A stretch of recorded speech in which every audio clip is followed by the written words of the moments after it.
you are a wannabe developer and want to learn how to build websites, then this playlist is for you. Here, we will be learning all the basic HTML we need to structure a web page. Okay then, without further delay, let's start by understanding how the web works. Web applications are based on client-server architecture. That is, there is a server located around the world somewhere, and we clients request the server to provide us some data. This is done by the use of browsers. For example, we open Google Chrome. Here in the address bar, I will type whatsapp.com.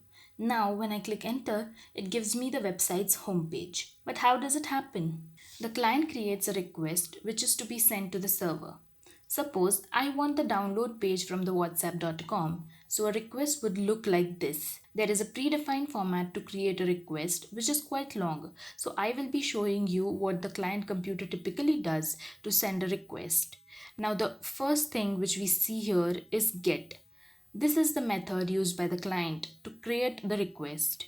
It can be either get, post, delete or put or any other method that is available in the HTTP protocol depending on the operation we want to perform. Now the middle field is where the client specifies what resource it needs. In our case, it is the download page. Finally, we have the protocol field and its version which is being used. But from whom are we requesting this information? From the server, right? But which server?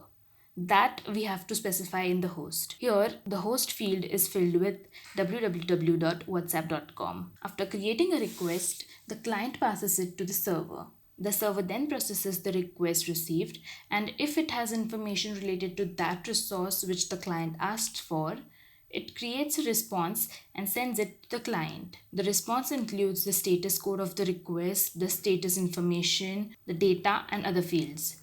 The client then displays it on the browser. From here, the user can view the information. Like here are the results for the download page of whatsapp.com we requested for. So this was how the web works. See you all again.